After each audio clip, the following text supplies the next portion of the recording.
Howdy, friends, and welcome to The Story Field. This is a podcast where we talk about business, faith, and life in general. Okay, so here's the deal. We want you to be encouraged. We want you living in hope. This life we live is complex. It's hard at times. At The Story Field, you will find great stories of normal people just like us who will inspire you. Our goal is that you leave encouraged, inspired, and excited to move forward in life. But before we get started, one thing though, if you're listening and you find yourself really hopeless right now, send us an email at hope@thestoryfield.com so we can pray for you. Thanks for joining us today. Let's get started. Well, hey, Storyfield.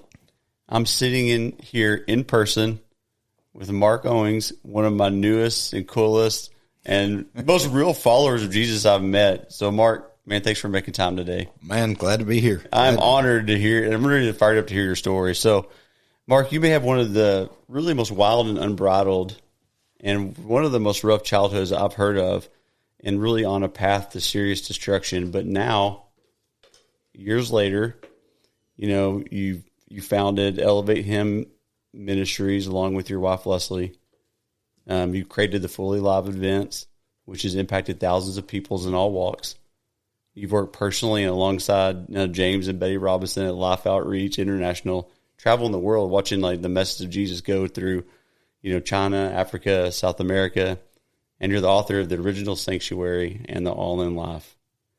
From the path of destruction to where you're at now, I think we have a lot to hear about your story. So, thanks today. Come on, I'm glad to be here. Okay, well, give us. So, I really do kind of like to run a little bit of a chronology, just to give people a background. I mean, tell us where you grew up, and I want to get into your story about that and some of those wild times. I mean, just you're super authentic, and I want that to come out in this message and interview today. But get us at where'd you grow up? Tell us about your upbringing, that type of thing. Let's just get into it. Right on. Well, it's good to be here. I'm honored to be with you, Josh. I think everybody's got a great story. And mine, I'm going to try to be as chronological as I can be. But, once we get into certain periods of time, I can't tell what came first, the chicken or the egg, the cart or the horse, partly because it was drug induced. And partly of it is just there was so much going on in my life. I grew up on the east side of Fort Worth. My mom, Linda, dad, Joe. I had an older brother by 2 years that almost looks like a twin. So we're very, very close. And then a younger sister. I probably played the part of being a father to her. And we're now in our adulthood learning to how to be siblings. Yeah. How to just, that I don't take that role and she doesn't put me in that role, or me over father her. So we grew up on the east side of Fort Worth. I've always told people I considered myself a country boy. Back then, it was a pleasure to grow up on the east side of Fort Worth. If you're an east sider, people know exactly what I'm talking about. If you're not, you don't. We were on the edge of what I called the wilderness. For me growing up, there was a lot of wood surrounding our house, thousands and thousands of acres. And my brother and I woke up in the morning. It was back in the, late 70s, early 80s, where you would, you'd get up and you'd take off on a bike and you'd be gone all day. You just had to make sure that you got home before the street light came on. Oh, wow. And so it was nothing to go put, 10 to 15 miles on a bike. Oh, yeah. And we, that's how we're living. So my dad was an architect. He's a good guy. When I tell this next part, people get a vision of my dad that simply just isn't true. My dad was an architect. He very creative, tested out 165 as a genius. Brilliant. Brilliant guy. I'm not. I'm not putting myself down, but that's a whole nother level. For sure. And I'm just simply not. I probably run on the EQ side of things instead of the IQ. Yeah. So my dad processed everything through his brain. The problem was he had a son that processed everything through his heart, and he was ill-equipped, and he didn't know what to do.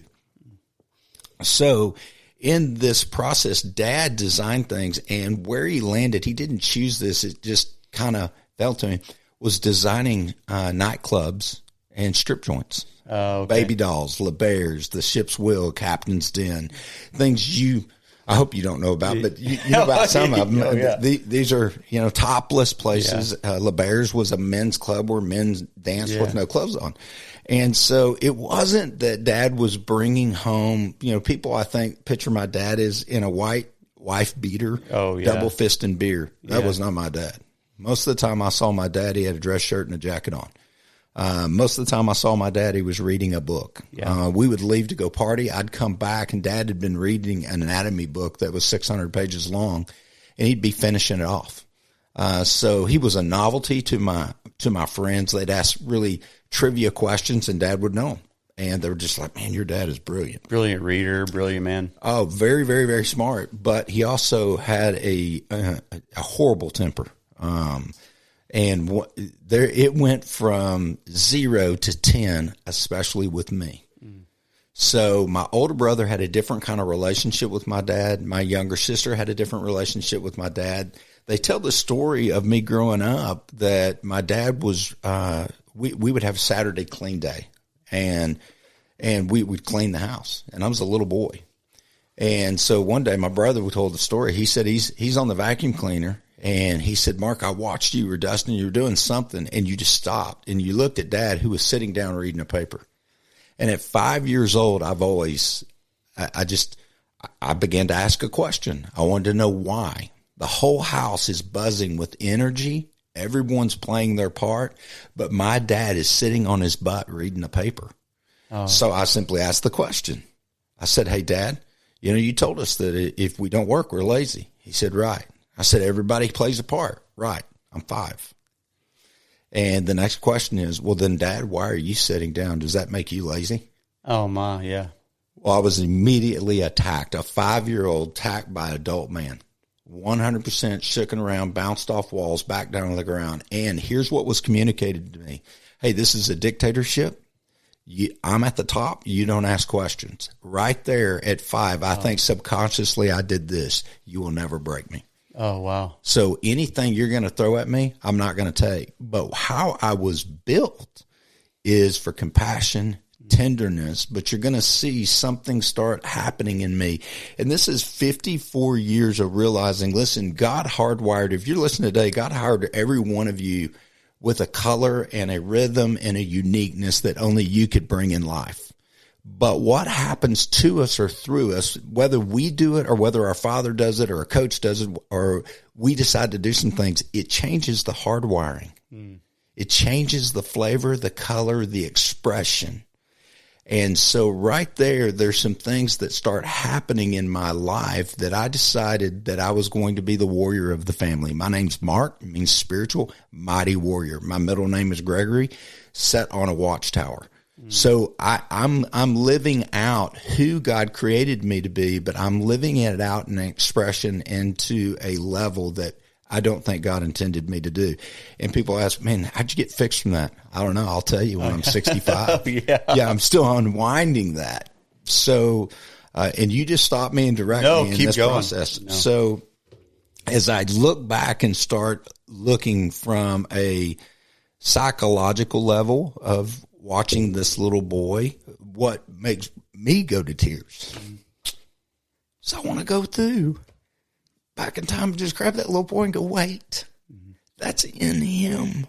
Oh, yeah. That's not in you. But no one was there to grab me. My mom was a saint, was and is a saint to me. She was sweet, but she was scared of my dad. Yeah. He never hit her. He never did anything. But he was gifted in the art of intimidation, which is demonic to me. Yeah. And I was thinking that as a 5-year-old, to reach back and because that broke there. That just broke it. Oh, 100%. Yeah. And we all have that. And so that became a normal in my life. That I can just tell you story after story after story. I only have really one memory of going to church, and it was on Easter. And my grandmother had bought my brother and I and my sister a really good-looking outfit. It was the first suit I had. It was a khaki suit. Oh, yeah. So this is very famous in the Owings family, this story. I can't tell you if I really remember some of these things or the memories were placed there by the stories that were told. Mm. I do have memories of this event, but I can't tell anymore what's what. Yeah. But the story goes that my dad woke me up out of a dead sleep saying these words: "You are not going to F this up." And that F word does not sound for faith. Yeah. Oh yeah. Yeah. Oh yeah. And I'm young. I'm young. I'm 4, 5, 6. I'm very young. And throws me in a hot bath. I'm traumatized. Mom said, honey, it broke my heart watching. I couldn't stop your dad. He was determined. So I became the focus of, hey, today is not going to mess up. I will give my dad this, by the way. My dad's passed on. Beautiful story. We'll get to that. Yeah. But he was just so frustrated. But Eric and I were ADD. I'm dyslexic. I'm dysgraphic. So I was a lot, man. I woke up buzzing, and there was 2 of us. So it was, and Eric's your older brother, right? Older brother, okay. And we buzzed. I mean, we woke up vibrating with on, and we vibrated off the table every day. But was Eric the point of that aggression of your father as much as you, or you just were able to get there under the skin like as quickest? Eric was verbally. I think I took, matter of fact, I know I did. I took the brunt of the physical side of this. Yeah. And I don't want to mislead anyone. It wasn't like my dad stood over and pinned me down and just pumped fist at me. Yeah, yeah. But it was always a slam up against the wall, back down, grab face. I'd have marks on my face for where he'd grab me really hard, shake me violently. And my dad always felt bad about it later, and I'll get into some of that. But this particular day, he woke up and he sits me down and in this hot bath. My mom's crying. I don't remember that part. I don't remember the bath. And I remember being dressed, and then I remember coming into the living room on Beckwood Drive on the east side of Fort Worth, and he sat me down, and he threatened me. He said, if you move out of this, I swear to God, I'll take you out of this life. Oh, wow. And he's just frustrated. What I want to appeal to people is this is where there was a deep anger inside my dad. I think I became the focal point, but I think he's dealing with the little boy in him. And I think he's taking it out on me, and I think he feels really inept. He said, I think he knew he could not reason with me, and he didn't know how to make a heart connection with me. Yeah. So my dad is not the evil guy here. This is, this breaks God's heart, but this also shaped me to make me who I am today. Yeah. A lot of healthy perspective now, though. Yeah, you got healthy, but, it wasn't healthy at 16, 18. Sure. And, so this whole thing starts place. He'd come and check on me, and here's how the story goes. I knock at the door, and I hear the noise. I walk over to the door. It's my friends. And I said, you want to play football? I've got the attention span of a gnat. Yeah. And I said, absolutely. And you were already dressed, all that dressed in your finest, like that one outfit? Yeah. I'm in my little khaki suit with a tie, the whole 9 yards. And when I came back in, I'd ripped my left or right knee, I don't remember which one, ripped a hokum out with grass stains. And my dad came around the corner, and they said he just screamed. I do remember the scream. It was, I give up. I give up. I will never be able to connect with this boy. I think right then the enemy whispered to him, see, you tried to get this in order, and you're a failure. And I think the enemy was whispering, but we didn't have a spiritual bone in our body, in our house. Jesus was never talked about. Prayers were never done. So he didn't have anyone to go to. I don't have anyone to go to. We have no legacy or connection. In John 15, it talks about you will be grafted in the vine. We weren't grafted in the vine, man. We were definitely grafted in the world. Yeah. And so there's nothing there. So that kind of behavior happened all the way. Growing up, and I was my dad's banty rooster. There was an identity that happened. We're in Oakland Park, east side of Fort Worth. You know where it is. You know where it is. If it don't, it's a rough part. And it's my dad and me and my brother, and we're playing in the park. And this kid pushed me, and I just looked at my dad. And what I was saying is, do I have permission to let everything out that's in me? And my dad nodded at me and gave me the green lights. Oddly, I remember the two dads looking at each other, and it was like a little bit of, let's see whose banty rooster can really do this. And this kid didn't have a chance. He came at me with all like he was wanting to high-five me with 10. I grabbed and I'm probably 7. I grab all of his fingers, turn around, and break them, and just pop, pop. Oh my gosh. And he's down. And I look at my dad and he smiles at me and he looks at the other dad like, well, we know whose Baby Rooster won. And we walked off and he looked at me and he goes, you're really good at that.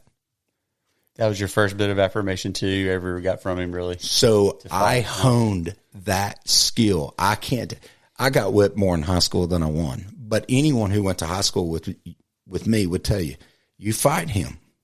You're going to fight him every single day. And he's going to come out behind a closet or behind a car. He's going to take a bat. He's going to break your knee. And he's going to keep coming until you yield.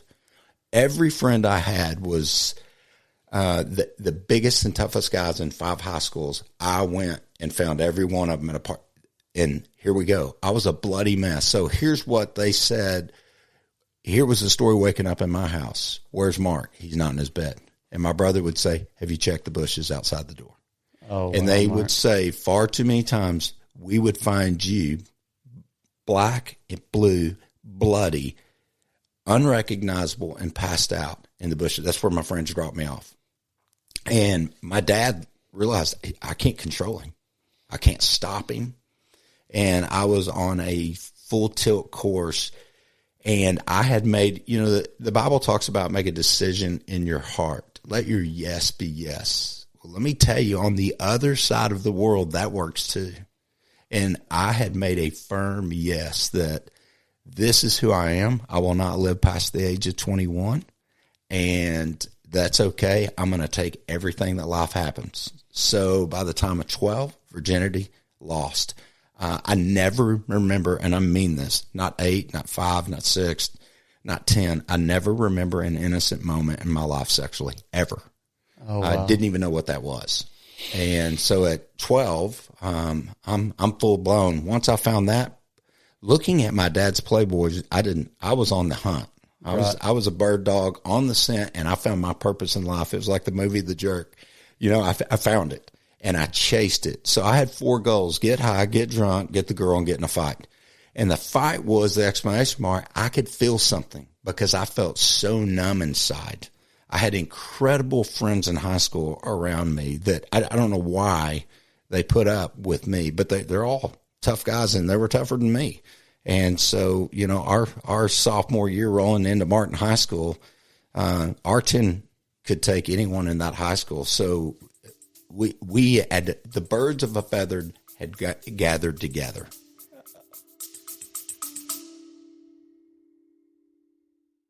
Hey, y'all.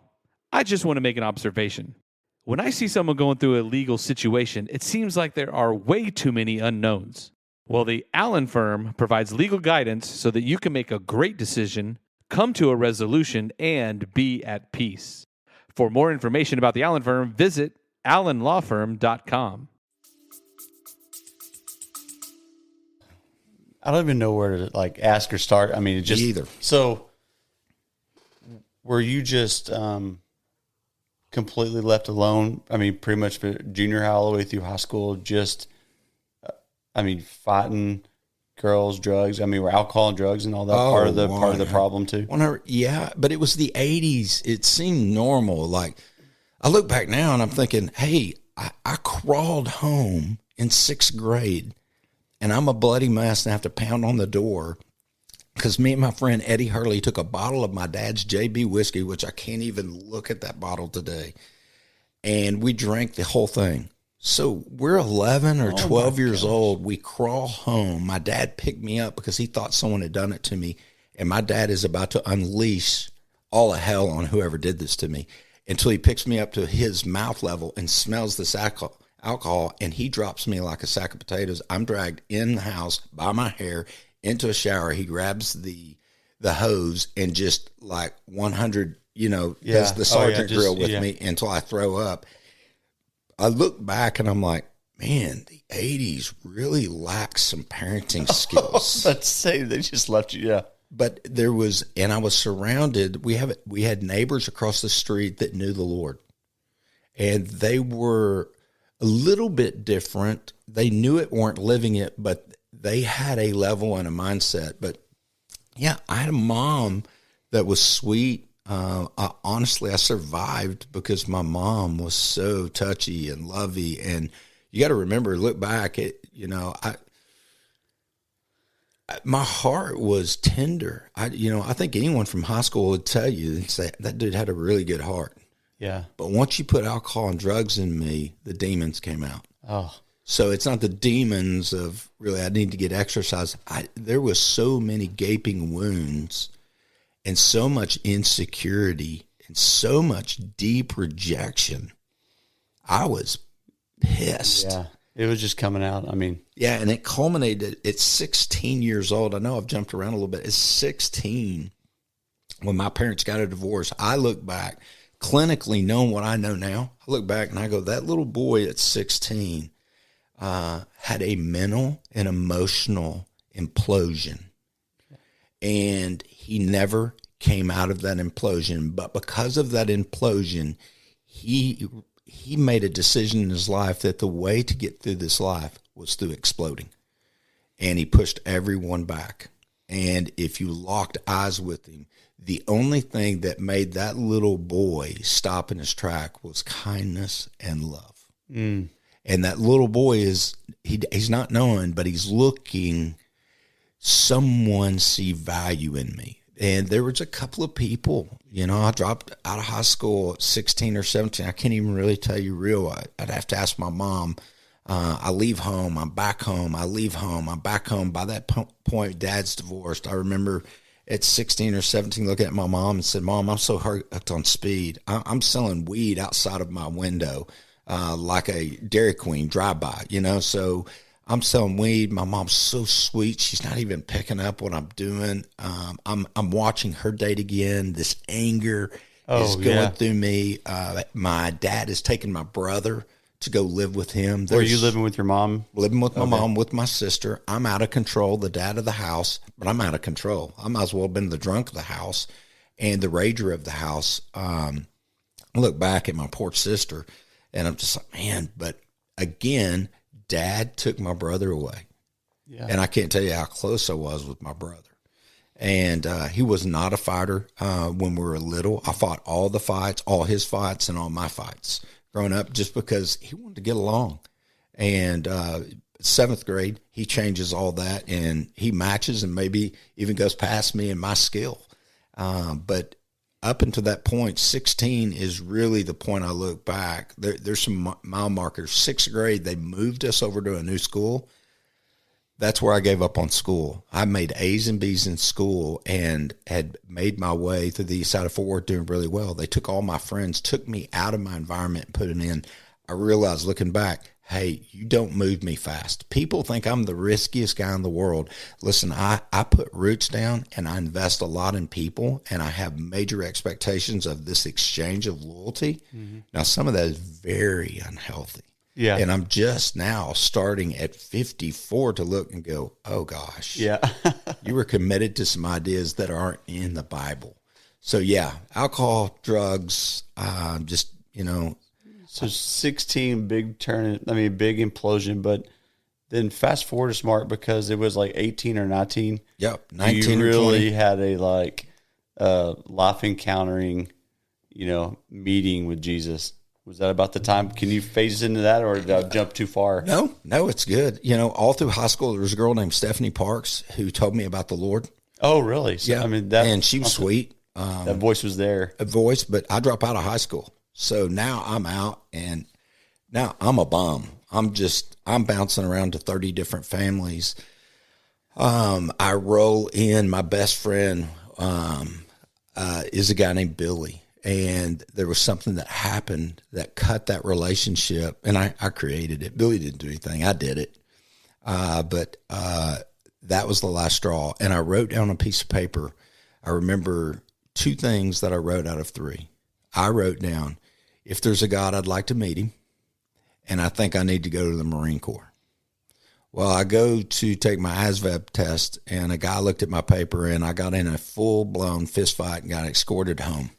I was on the Air Force Base here in Fort Worth. A Marine later told me, hey, son, if you'd have been in a Marine base, they would have signed you up right then. They were looking for you, boy. He said it was God's hand that kept you out of that. I got taken home. And so I'm really struggling. I'm lost. I'm broken. I'm humbled. I'm living with my friends, family until I'd wear out my welcome, and then I'd move on. And a phone rings, and it's my cousin Jeff. Now, he takes this to a whole nother degree. Jeff was hooked on heroin, hooked on speed. He's shooting it up. I mean, he made me look like I was sitting still. And that's kind of hard to do. But Jeff and Tommy were heroes to us growing up. Anyone on the east side of Fort Worth, you say Jeff and Tommy Owings, they knew it, and the fear of God was in them because they could fight. And so he calls me, and all I knew was one day when I was younger, maybe a 7th, 8th, 9th grade, I don't know. They said, Jeff found religion. I was like, I don't even know what that means. So, okay. Now he calls me. He says, I want you to come work for me. I said, hey, Jeff, I don't have a car.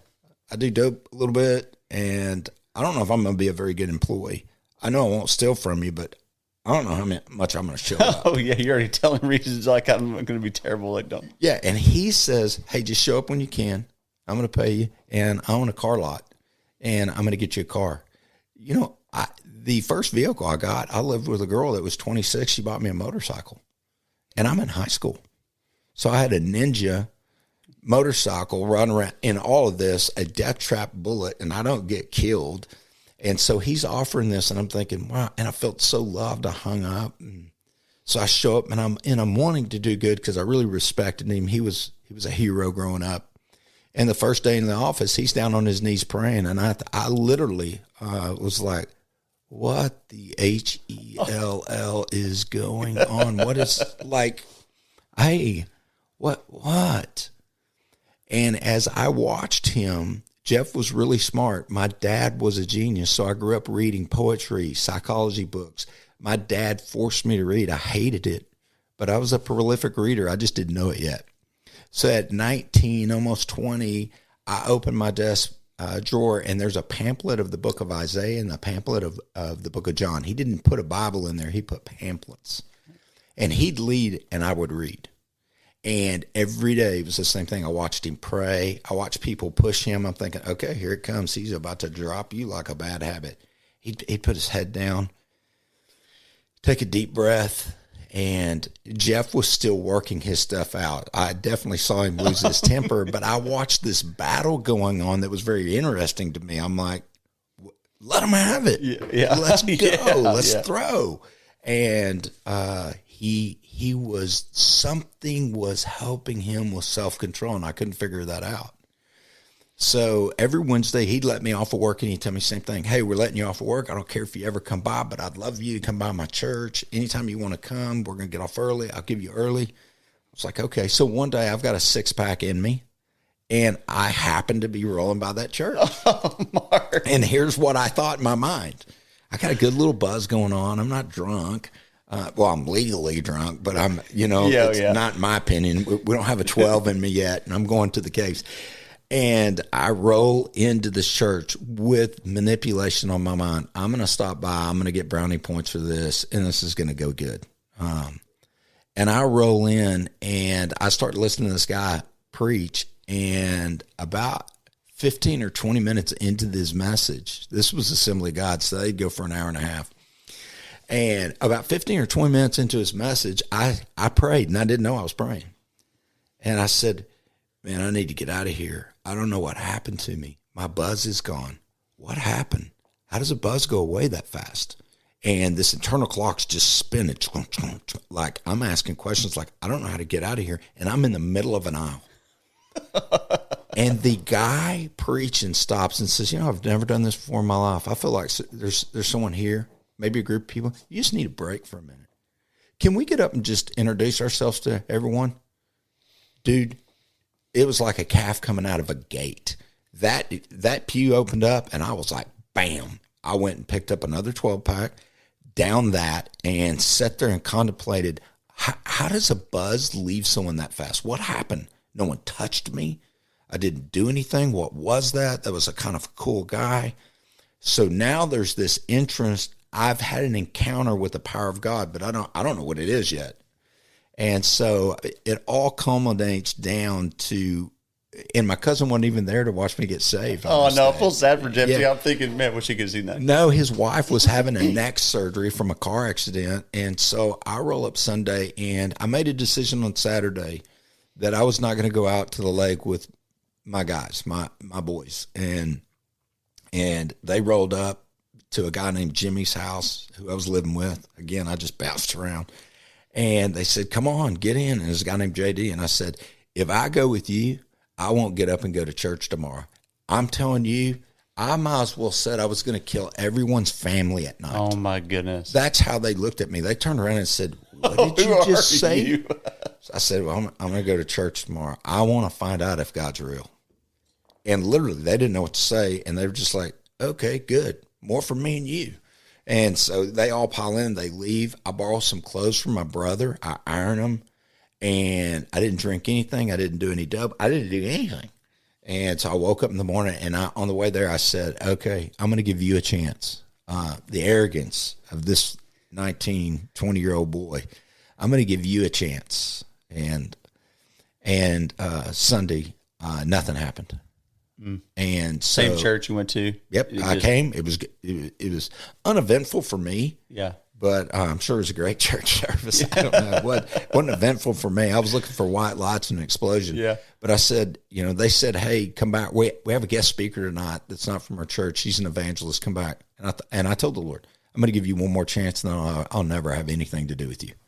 And I meant it. And so I came back. I sat down. There was an old lady that was sitting to the left of the pew. When I came in, I went and sat by her. I've always loved old people and young people.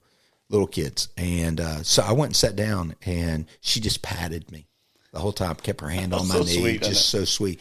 I don't know. This lady knows who I am and is interceding for me. Jeff has the entire church praying for me. Oh, my goodness.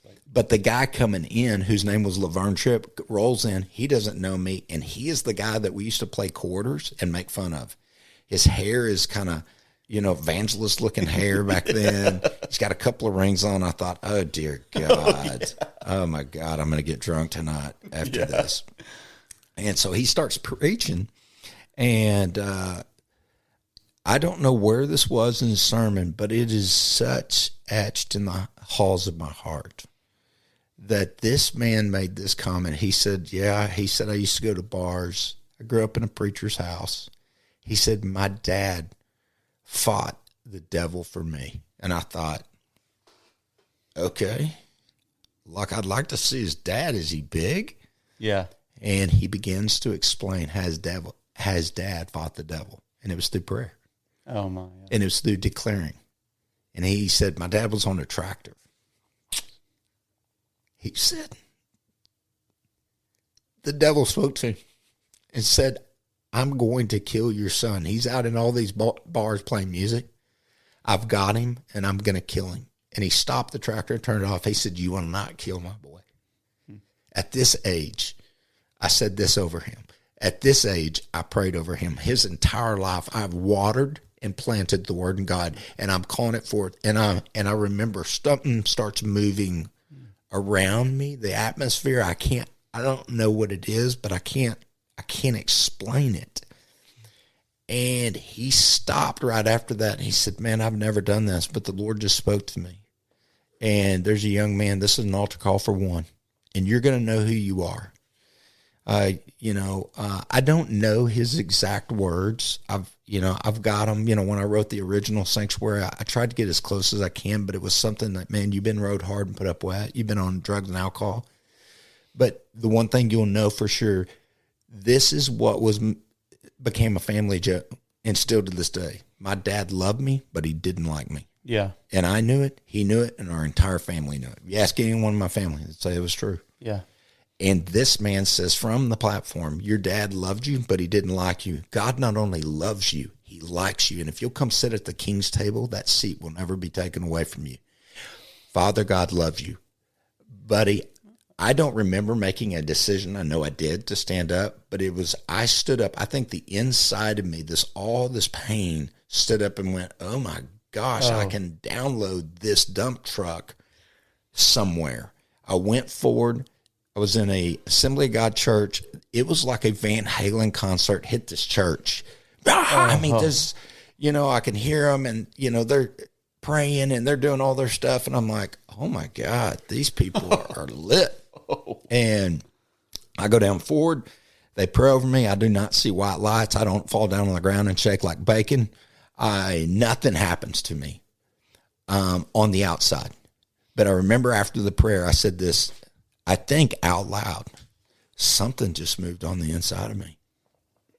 I leave that service and go meet a girl named Nicole down at Sandy Lane Park. She hands me a beer. I try to nurse it a little bit, and I turn it over and put it in the sand. And she looked at me and she said, Mark, what with a lot of adjectives, what the blank is going on with you? And I said, I'm done. Oh, my gosh, Mark. I'm done. I'm done with alcohol. I'm done with drugs. God delivered me from it. And I don't think I'm ever going to be the same. She's a sweet Catholic girl, great girl. She said, Mark, I love God too. And I said, I don't know if I love him or not, but I think he loves me.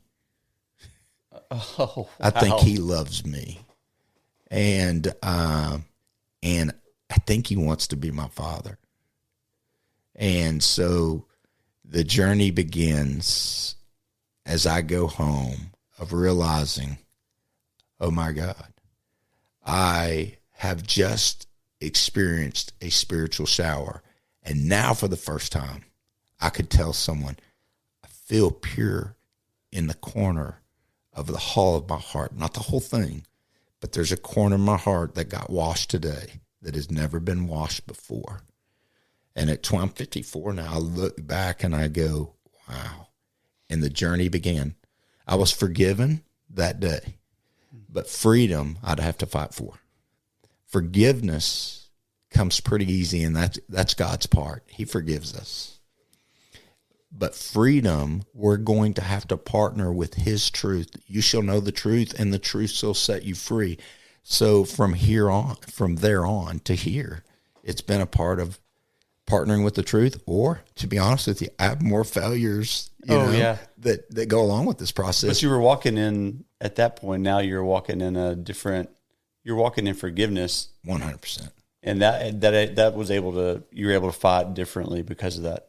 Absolutely. Maybe you had that the deepest part of your heart. Nope. And yeah, I said nope to that, and Jesus started carrying me, and my life just started changing. I said no to all of my friends, moved from Arlington back over to the east side of Fort Worth. I just listened to my cousin. I don't know it at the time. He's my spiritual father, and I will actually submit and surrender to him.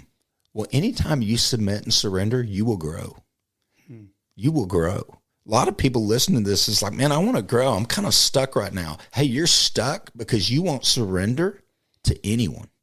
You're the captain of your own soul, and that's a dangerous place to be. Every time I've been the captain of my own soul, man, it's disaster. When I choose to take that captain and say, I know I can be the captain of my own soul, my mind, my wills, and my emotion, I hand that back over to Jesus.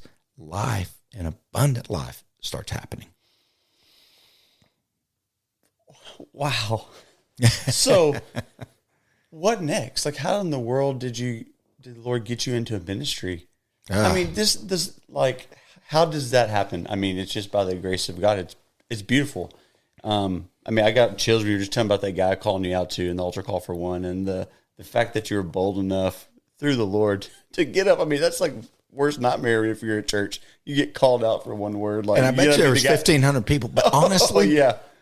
I don't even remember making the decision. I know I did, so I don't want to say that God grabbed me. But what does that say about God? It's kindness. Yeah. It was the beginning. I opened the door and walked through. Whew, when I think about him, listen, the church has wrecked this. This is the kindest, sweetest warrior I've ever met in my life. Yeah. I mean, oh my God. It's Exodus when they walked across and God delivers them across. When Pharaoh's barreling down, he opens up the sea, and they walk across. They get to the other side, and it collapses on Pharaoh's. I watched the seas collapse on my Pharaohs that day, and they scream, "Our God is a warrior." Yeah. That's all I knew is, but I wanted to add to it. That God is a warrior, but he's full of love. Unstuck Coaches hates it when movement and progress in a person's life or business is stuck, or frozen, or slowed, or just stopped altogether. Well, we have found a solution. Unstuckcoaches.com. They offer a variety of coaching services to get you or your business moving again. Check out Unstuckcoaches.com. And I'm still not understanding. How did you not kill me? Yeah. Because I deserved it. I deserved it. What I did to women back then, it makes me cringe. Mm-hmm. But I just go, man, that guy no longer lives. And it's the kindness of the Lord that leads to repentance. And I think we miss that. And I mean, I can think, especially growing up with the father you did, I mean, I can see why you would have had the view of God that way and why it's so shocking. Yeah. Yeah, that part, I think the church, whether you're charismatic, Baptist, Methodist, I don't care what, it's interesting to me, the word denomination means division. Oh, does it really? Yeah. Great. So I just go, I think sometimes we need to go get some drug addicts saved and ask them, hey, what do we do? Mm-hmm. And they would tell you really quick, don't do what you're doing. Mm-hmm. Y'all have divided camps and y'all are so mean to each other. Kindness. Yeah. It's God's kindness. Well, that drug addict who just got saved would look at me and tell me at 54, hey man, it's not by might, it's not by power, it's by his Spirit. Don't you remember? And it is a daily remembering when we go through those moments, and when God called me. So I get saved on a prophetic. I can't back away. I can't shy away.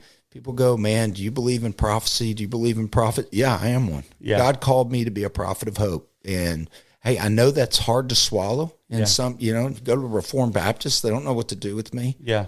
But all I can tell you is, well, I'm about my Father's business. All I can tell you is I got saved on a prophetic word. I got called to the ministry on a prophetic word. I got delivered on a prophetic word. Prophetics. And I don't mean fortune telling. Right. Explain that, Mark, because I know there's a lot of people listening who what does that mean? That seems like just future fortune telling type of stuff. So, well, first, let me explain to one side of the crowd that I just want to tell you, I'm so sorry for all of us in the church who have modeled this in an unhealthy way. And I've done it. We've all done it. I want to tell the other side of the church that it is real. Yeah. It is real. Prophetics simply mean to encourage. Yeah. And so when I say a prophet of hope, God has made me a captain of his team, a part of his team, and told me, I want you to be the captain of encouragement. I want you to be a prophet of hope. I want you to wake up in the morning and go live your life and look for people to encourage. I do it every single day. Yeah. I use the prophetic gift every single day. Prophecy can be this. Josh, if I take a word of the Lord out of the Bible and I say, Josh, you could do all things through Christ who strengthens you. I know today it may look like I don't know where I'm going, but remember, he'll collapse your pharaohs. He'll make a way where there looks like there's no way, and he will take you into the promised land. That's prophecy. We're prophesying and declaring good things. Yes, there is a part of prophecy. I don't know how I know certain things, but they just come. I say that I hear them. Many times they just show up. It's like me knowing my math equation, and people look at me and I go, man, you think I know algebra? I don't. God just whispered the answer to this, and I'll give it to you. And so I can give you so many stories. My call into the ministry happened to a prophetic word by the name of Nancy Harmon, who traveled around with drug addict kids, discipled them, raised them, and many times married them off. As she was going, they would find a spouse, and she became a part of their life, and she impacted thousands of people's lives. She's at Bethel Temple Church. I'd called my dad and said, hey, Dad, and we had an estranged relationship on and off all the way to his death. On a year, off a year, on 2 years, off 3 years. It was just very dysfunctional. There was anger inside of him. He was beaten really bad as a kid. So what he did to me was half of what was done to him. Yeah. So my dad actually tried to come up and give me some things, and he did a great job. Like I really miss him now. Yeah. But I'm sitting, I said, Dad, I know you're not going to like this, so don't get mad, but I feel like I'm called to preach and I'm going to be a preacher. That did not go good. I cannot, your listeners couldn't stomach the words I would tell you he said to me, and I hung up the phone. And I walked over I lived in a ministry house across the street. I was running a ministry house at the time, and I was a janitor of a church. My favorite job. And that's how you got in? Yeah. I mean, that's really kind of what John got you into Wilkerson took me in as a son and loved on me.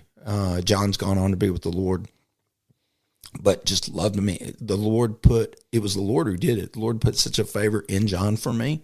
So I'm living there. I go across the street. I sit down. I'm in the back right. I'm on the east side of this building, sitting in the very back. There are 3 rows behind me. And I've got my hands in my face, and here's what I'm telling God. Hey, you've been a really good friend to me, and I really love you, and I want you to know I'm going to be loyal to you the rest of my day. I'm still talking in human terms to the God who created the cosmos. And I just said, I got to go fix this. I got to go. I really did a lot of damage to my dad, and the things that I did, not coming home, and I really scared them. Let me go fix this, and I'll come back. And all of a sudden, I realized that, the service was going on. The service had stopped, and there was a lady standing beside me. Nancy Harmon has come from the platform and is standing next to me and is speaking a prophetic word to me. And it hits me, and I take my hands and slowly move them away, and I look, and there's 1,500 people looking at me again. And I'm thinking, oh, God. And you got to realize, at this point, God knows what T-shirt, but there was one time in a shirt, I'm wearing a Corona tank top at an Assembly of God church. So they don't know let you in the door, man. Well, John had so much favor. He would wink from the pulpit like, don't touch him. And I got away with things that, but he knew God was going to clean it up, and he didn't want men to get his hands on it. And I'm really grateful for him. But she begins to say this to me 7 times. She asked me, do you know what it is to be loved by God?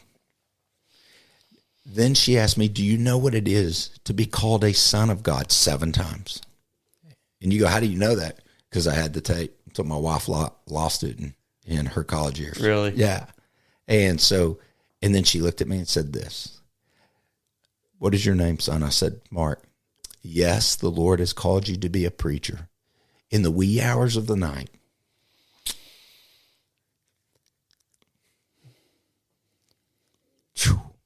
I know. You climb in your closet. I took the Bible seriously. Like, go in your closet. Don't let anyone see it. I climb in my closet, and I would ask him, are you sure you want me? And she said, yes, he's called you. You climb in your closet in the wee hours of the night. Yes, he's called you. Let that be settled today. And today, stop worrying about your earthly father. Today, he's become your father. And I'm thinking, oh, no way. He just read my mind. That's what I was thinking. And I probably said it like that, dude. Yeah. But I was so blown away, like, oh my God. And so I tried to go do my attempt of what ministry looked like. I go to the Assembly of God. Nothing against them. I loved it. No, I loved them. I hated college. I wasn't a student. And then God just takes me on this journey, going to YWAM and mission. And prophecy is at every turn in my life. When I was about 21 years old, I'm living in Colorado. Everywhere I went, from 200-member churches to 5,000-member churches at the time, I would walk in the door, and a guy from the platform would go, come here, son. Dear God, there's a call of God on your life. You're going to, and they would just start prophesying. Why do you think God was doing that? I think he was doing his end of the deal. I didn't have a dad that encouraged me and put him in his lap and told me great things that I was going to do. He was literally boasting that he was in control of everything, and he wanted me to know, as a father, I have a future. You thought it lasted to 21. It's going to go much further than that. It's bigger than you think, better than you think. Well, what does the scripture say?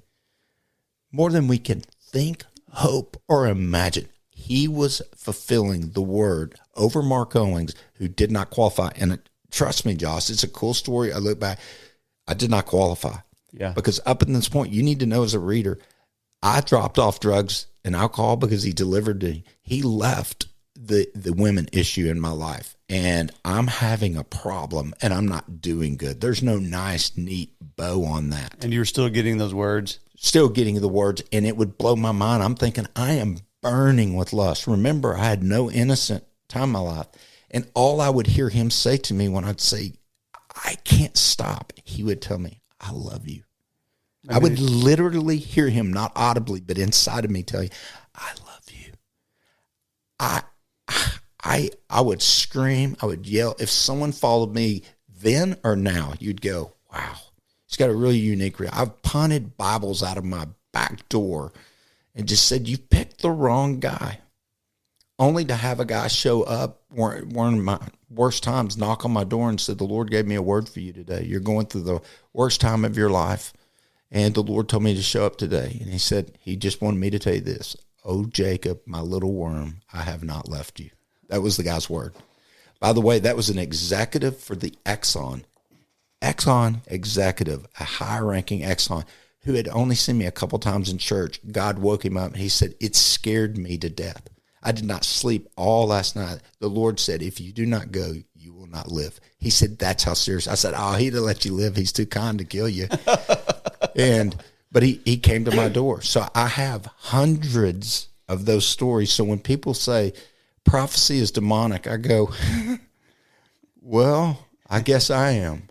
Yeah. If that's what you call demonic, then I don't understand it. And I think we've got to really we got to stop, drop, and roll, because we're on fire. And it's not the Holy Spirit in Acts. Yeah. We're on fire in some areas of our life that, man, we have divided, and it's gotten better, as I've been a part of this, and I haven't been a part of this very long, from 20 to 54, but I'm watching the church go through a reformation, and it's not going to stop, guys. There is no perfect church, because there's not perfect people. There is no perfect pastor. And my statement to people all the time would be just like, man, let us, because listen, he did not pick. If you have a pastor and you go to church, I want you to walk in Sunday and look at him and go, okay, the reason he is up there, he was the chief sinner of all of them. I don't care if he's got a testimony or not. God only picks broken people. Yeah. And then he is not nearly as concerned about perfection as you are. You want it to be. You're talking about the Father too, and I'm thinking, man, that's just, we need that. Like, I needed that. We all needed that growing up, and to know that that's our Father's real heart. I mean, you mentioned something in some material I've seen, and probably in your book I was reading, is about just a raw and unreligious message of love. Like, speak a little more on just the Father's love on that, and what do you mean by that? Well, raw and unreligious. Like, I love that, Mark. I mean, that jumped out of off the page to me. Well, I think I will have to say, out of my own failure, Josh, like, so you're a lawyer by trade. Mm-hmm. So you're obviously pretty smart boy. Here's my deal. Look across. I go, I can't hang. I could never do that. I can't compete.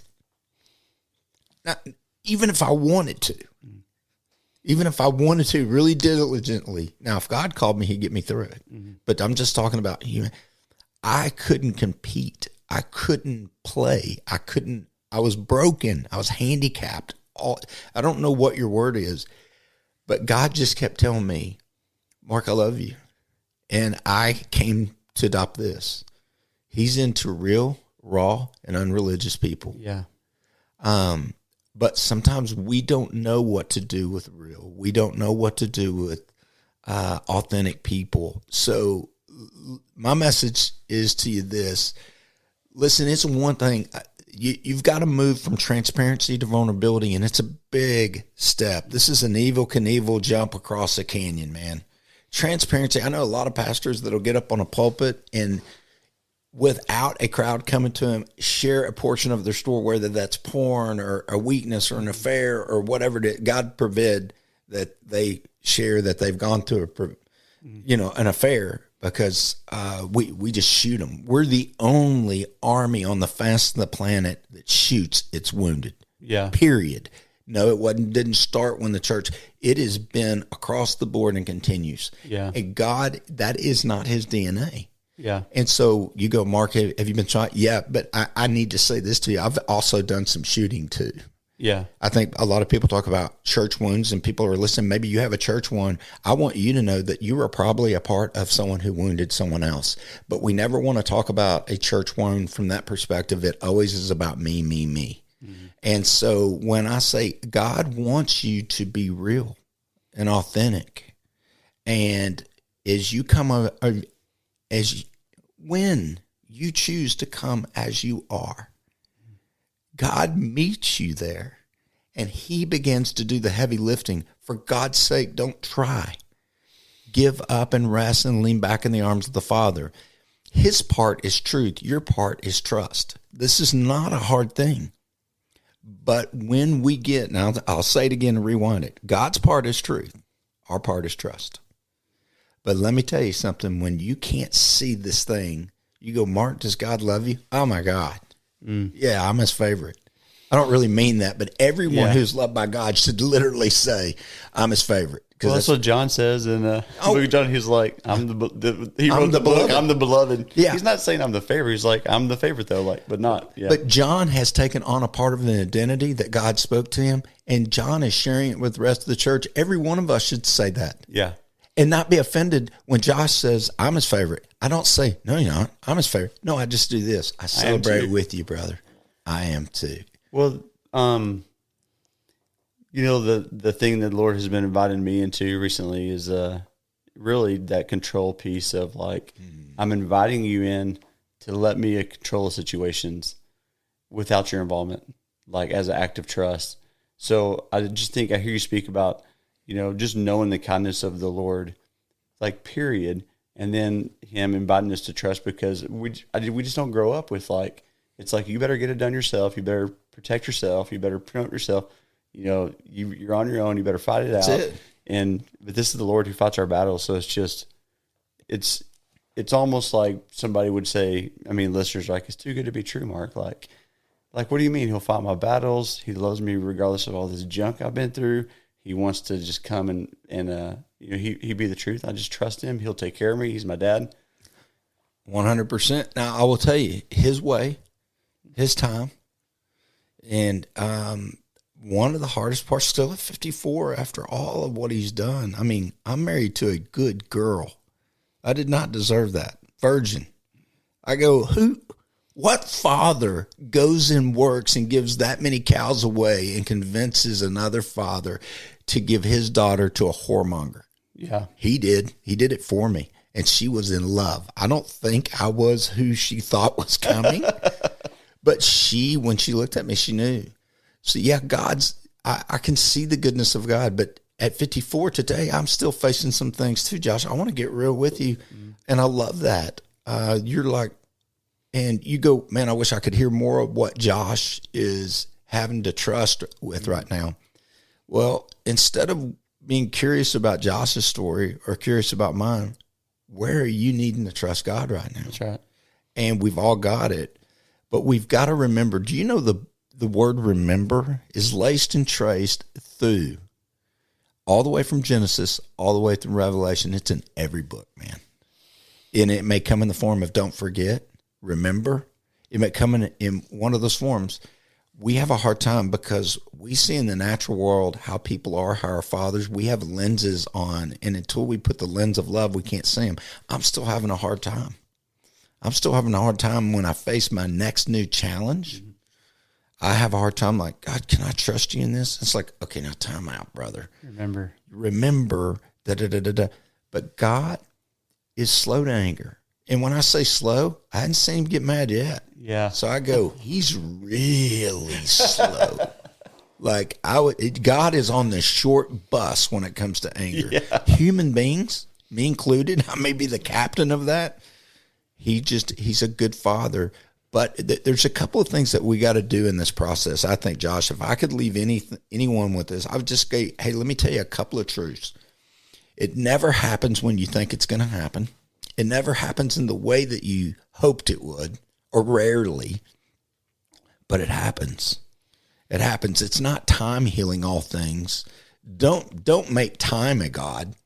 Let's put the eyes and focus on who the one really is.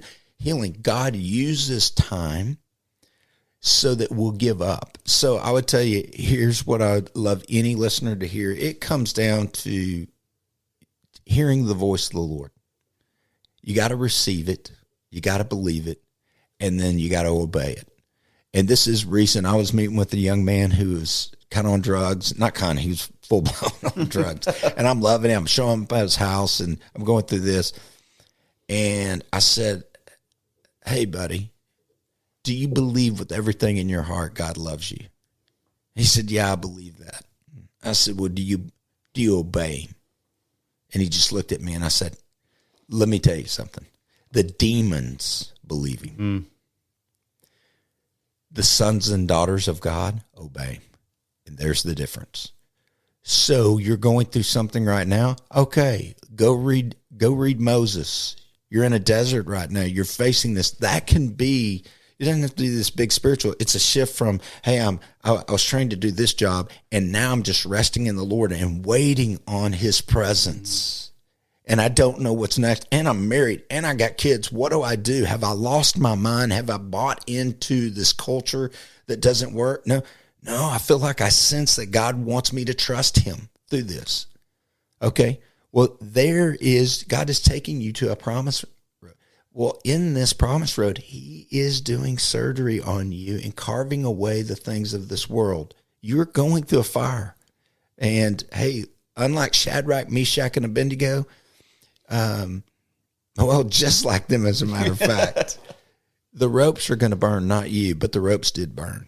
Yeah. But we don't like it when our ropes burn because we don't want to be tossed in a fire. And we don't like that season because we don't know when we're going to get out of that season. I still do not like that. I'm 54 years old and still throw temper tantrums that are like a 13-year-old kid sometimes. Like, God, I don't like the way you're doing this.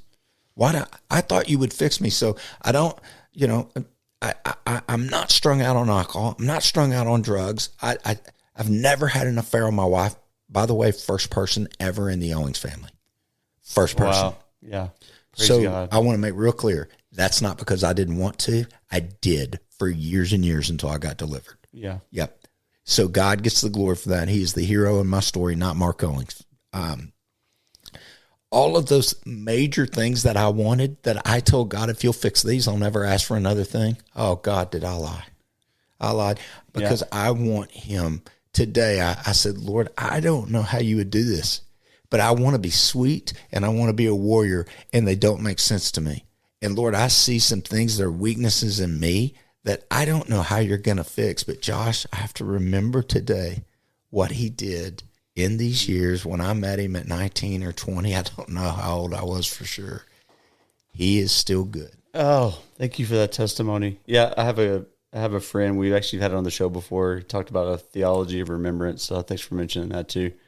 Well, talk about, as we kind of start landing, the fully live events. Because let's talk about when you and Leslie created ElevateHim Ministries, and then the fully live events. And I think you have a marriage, fully connected marriage, and then the book. So can we land on that? Because I would also like people, like, how do they get a copy of the book? How do they attend an event? How do they reach you? So can you?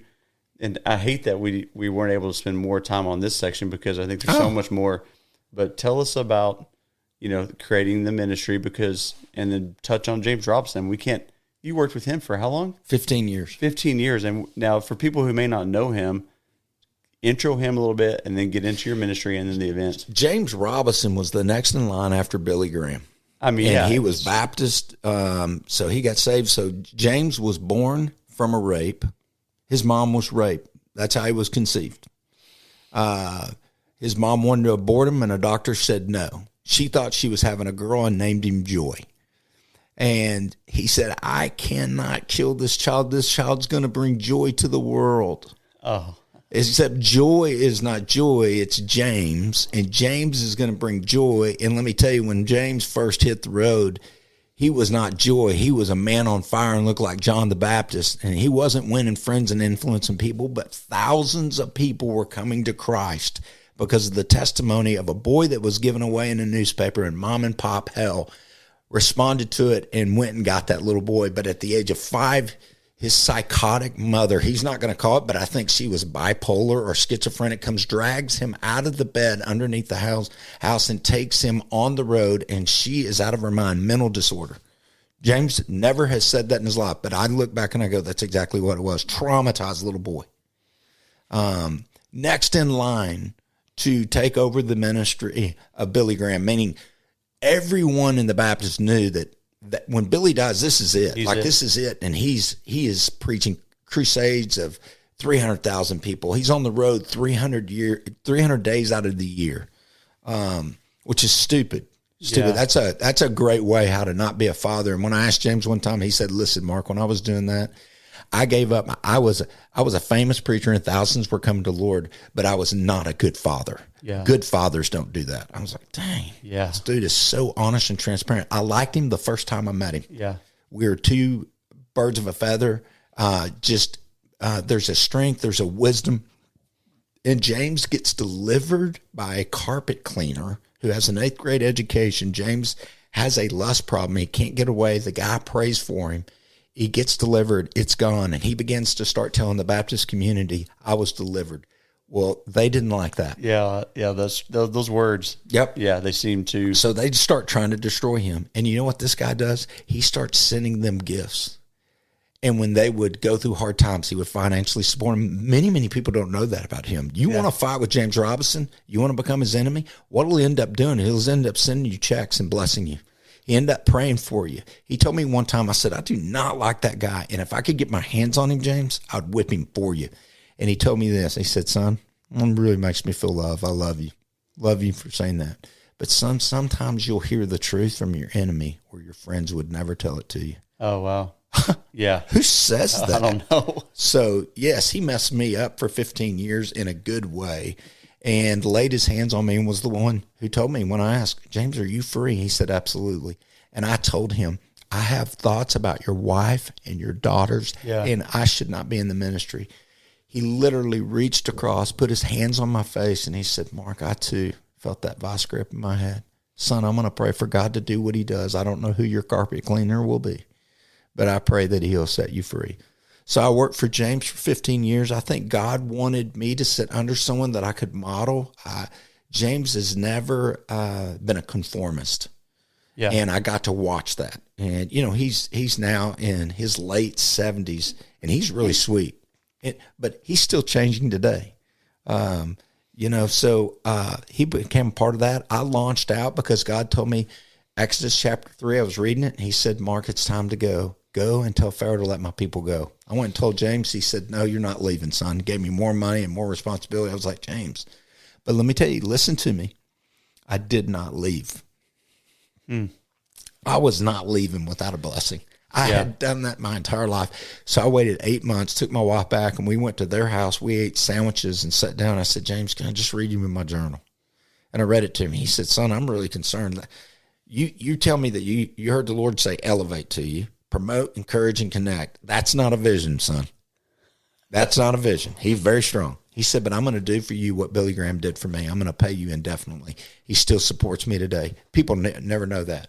So if you haven't watched Life Today, get on and start watching Life Today. He's real, he's raw, and he's authentic because that's who I got it from, and that's who modeled it from me, and that's the man who never shamed me, even when I told him I had thoughts about his wife and his daughters. And by the way, I'm really close with one of his daughters. Yeah. And she taught me, and her husband taught me about parenting. So I launch out, call this ministry Elevate and ElevateHim. You can go to ElevateHim.com. Okay. I've actually written, I don't know, I think it's 6 books. Okay, sorry. No, it doesn't matter. 2 of them. But the glory to God is, hey, from a not very smart guy, it's not about your gifting. If you will surrender the little gifts, as he said to Moses, Moses, what do you got in your hand? Because when I started this, I was like, God, I'm not smart. I don't have anything in my hand. but I'm a good salesman. I've been peddling dope since I was young. Yeah. So get me in sales. Well, it's not where he wanted me. And all he asked me, what do you have in your hand? Like he asked Moses. Moses said, I have a stick. That stick, that staff shows up everywhere. Yeah. And the great things happen. So if you want to go check that out, we created an event called Fully Alive where we take 18 men or 18 women separately. They're not together. Let me say it again. They're separate. Mm-hmm. And we go on an event and we go on a journey. And it's all founded out of Proverbs 4:23. Above all else, guard your heart, for out of the heart flows the wellspring of life. Listen, every person, whether you're a millionaire and live in a mansion or you live in a mobile home, it doesn't matter. So we go away for 3.5 days, and God gave me a recipe to help people walk into places so that they can recover, or maybe for the first time in their life, discover who they really are in Jesus. Not with a bunch of religious jargon on it, but with an atmosphere that I will promise you at the end of this, if you look and you go, hey, I didn't see God move, I'll give you your money back. Yeah, I bet you've seen thousands of people freed. I mean, oh my gosh. Thousands. And can they get some more information on that at ElevateHim.com? Yeah, go too? to ElevateHim.com, look at Fully Alive. Okay. Fully Connected, it's totally different. If you're in a 911 marriage situation, this is not for you. Yeah. Yeah, we that's not what we do. Go to Fully Alive, surrender, and it'll fix that. Yeah. Hey, 2 broke watches don't tell time, but if one of the watches surrenders to the life and starts praying for the other one, God will fix it, and it'll tell time in a marriage. Then when you realize that you're there, Fully Connected is about this. We're looking for hungry, teachable people that say this: I don't know what the next step is, but I'm ready for it, God, and I'll do what you tell me to do, and I want to grow, and I want to grow with my wife. It's restful, it's peaceful, but there's 3 messages. I only teach one of them. Megan and Chad Lacefield do the rest. They were appointed and anointed by God to do marriage. We've got we've got a little girl sitting here that's my intercessor for my wife and I, who her and her husband just studs. All they do is pray. So while you're at this event, we get people praying 3 minutes, 3 times a day for you. And God shows up and moves in a marriage in a really small way. And what I mean by that, remember, small drops make big lakes. Yeah. And I think in our society, we want quick microwave. Am I going to fix everything in your marriage through Fully Connected? No. But we're going to allow God to give you truth where you'll step at it, and you're going to watch that he's the hero in the story, and he's going to fix that, and he's going to fix the next step. And so both of these events are online. If someone wants me to come speak at their church, listen, I know how to dial it down or dial it up. Yeah. But I do want to say this. If you want me at your church and you want me to fake it until I make it and leave out the Holy Spirit, I'm probably not your guy. Yeah. But I'm also not going to come in and blow up and be the charismatic idiot. Yeah. God wants us to honor each other. And that's the first thing. I just was at a Baptist church with some ladies. We spoke to, I think there was 130 women. Here's what I asked Pastor: how can I honor you? Yeah.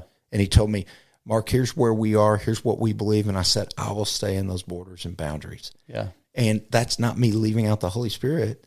That's me honoring. And when I honor a brother, God shows up and shows off. Is there a good email or like a general email to reach out for speaking events? Yeah. Info at ElevateHim.com. Okay. ElevateHim.com. Info at ElevateHim.com. And you can go online. All the books are there on our website. Oh, this has been so rich. I want part 2 already. Oh, come on. Okay. Come on. Can you, will you close us with praying for us and whoever's listening? Absolutely. Mark, I appreciate that. that. I just want to say this. If you're listening, it doesn't matter. Hopefully, you've realized by now, it doesn't matter if you're a business owner and you've never done drugs in your entire life.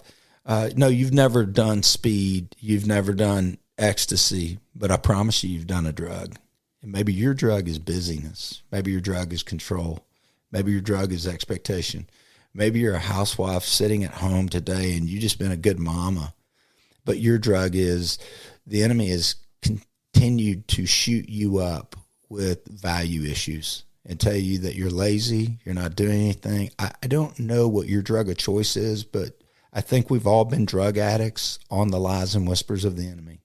So today, as I pray, I would ask that God, you do this.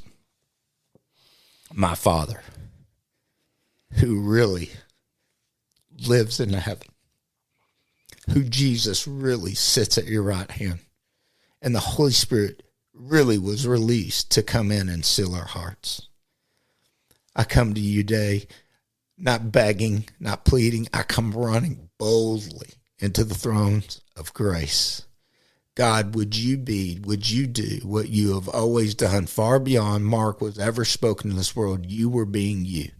You said in your word, you do not shift, you do not change. You're the same today, tomorrow, and the next day. Lord, would you come and surprise, yes, that mom, that business guy, that person that's praying right now, like, yes, just put your hands out like you were receiving a gift. Lord, I pray that you would give them the gift of trust.